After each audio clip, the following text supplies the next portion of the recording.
All right, let's get to it. All right, guys, here we go. So we have our board. This happens to be Jaden's, actually. Did you know that, Jaden? Oh, got look. your board. So we've got his 14 by 20 out of the clamps now, and we're gonna scrape the glue. This is actually, he did a really nice job on this glue joint. We're just gonna take a glue scraper, find this in the glue up area.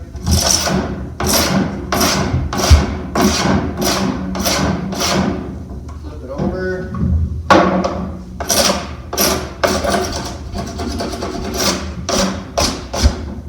There we go. It doesn't have to be perfect, but we just want to get the majority of like big, heavy lumps and stuff off, all right? So that's gonna look pretty good.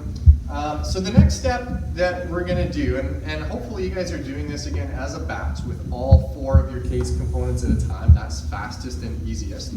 We're gonna measure the thickest part of this board. We're already down almost at 3/4. So this is actually really close. So we wanna set our planer up so that we're just taking off a tiny little bit, like no more than even a 32nd at a time. So we're gonna use the scale on the side of the planer here. I've measured my board at just over 3/4 of an inch. Okay, right there.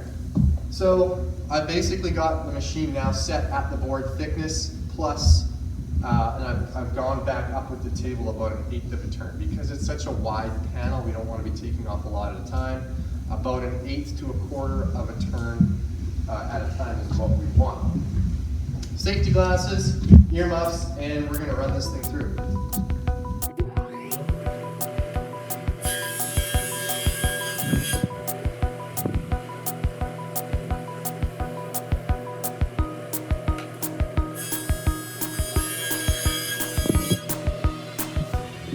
We went through once.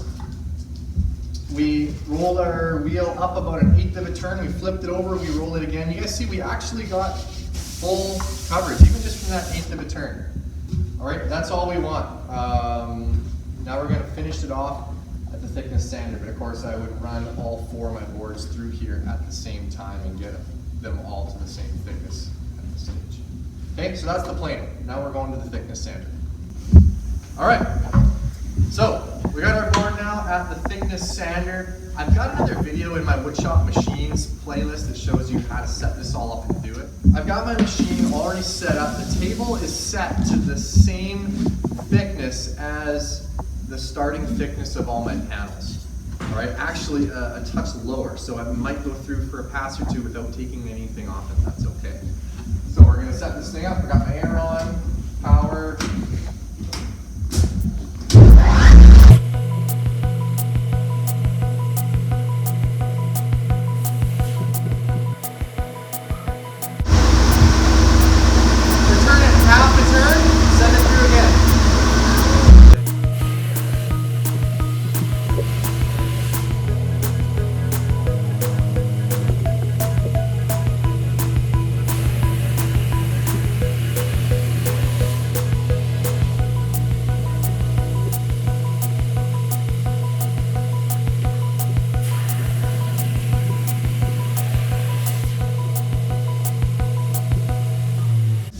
Finish the thickness on the thickness sander, and of course again you're going to be back here with all 4 panels going through on the thickness sander.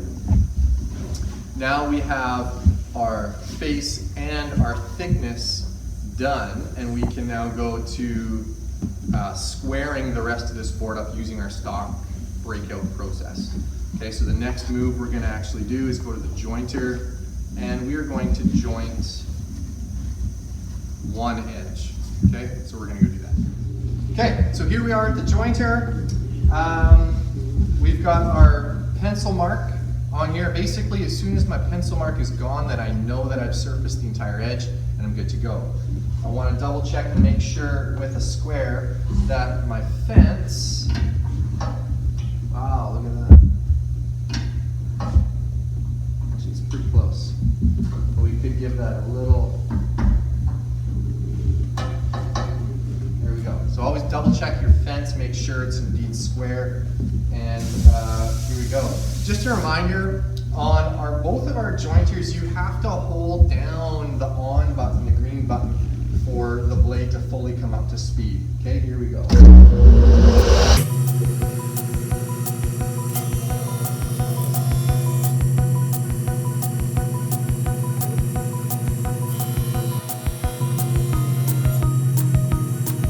Okay, so that's it on the jointer. You guys see that I've actually flipped my board around after the first pass. I didn't like the surface finish that it got from the first pass. My grain was maybe going the wrong way. So if you find that, just flip your board around and do it from the other direction. You'll probably get better results. Okay, so there we go. And I can label this edge as my E now. Okay, so that is my edge. Now we're going to rip it to final width on the rip table saw.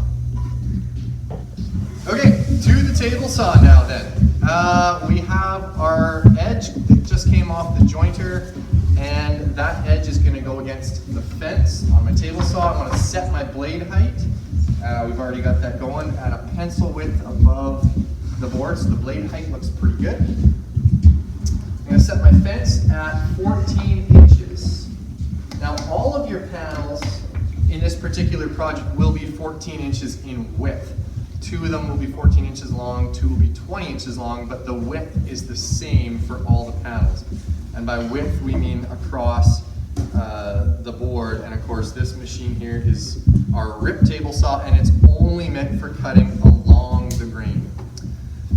All right.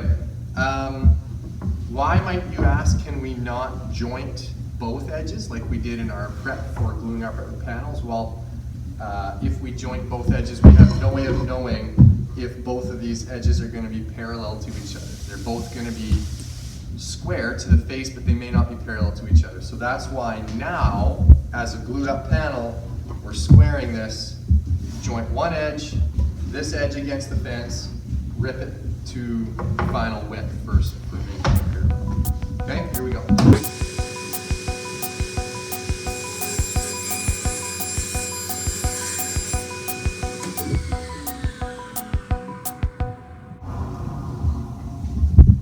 Blade to stop, I can grab my piece, take care of my waste, put that in the garbage, and you guys notice I have my sleeves rolled up and safety glasses on, all that kind of stuff. So that's it. Now we have our edge and our width.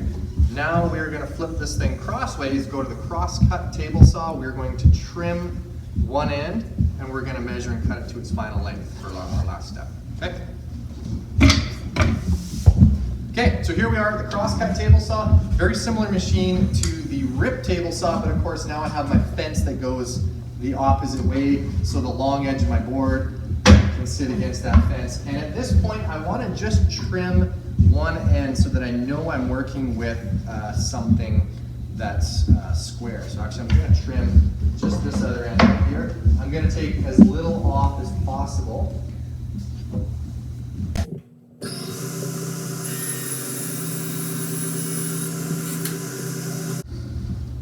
Okay, so really nice, easy saw to use. The slider, real smooth. Slow and smooth is the key on this thing. Don't just boom, don't crank her right through there. Slow and smooth, ahead and back, while you're holding your board tight against this fence. Okay? We're going to flip it around, and what we do have a stop block here we can use as well, but in this case, because I'm just doing a single piece, I'm just going to measure and cut this thing exactly at 20 inches. A nice little mark.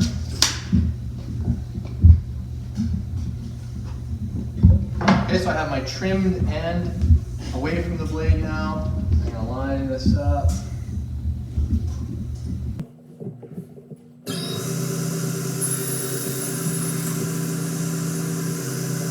All right, and that's it. So now I have a squared up panel. If I measure with my tape measure, it is exactly 20 inches in length by 14 inches in width, and it will be square because I've used the right tools for the job. Okay. After that, you guys are going to come over and see me on the CNC router, and we're going to cut this out to take its final shape as our chest of drawers top or bottom in this case. All right?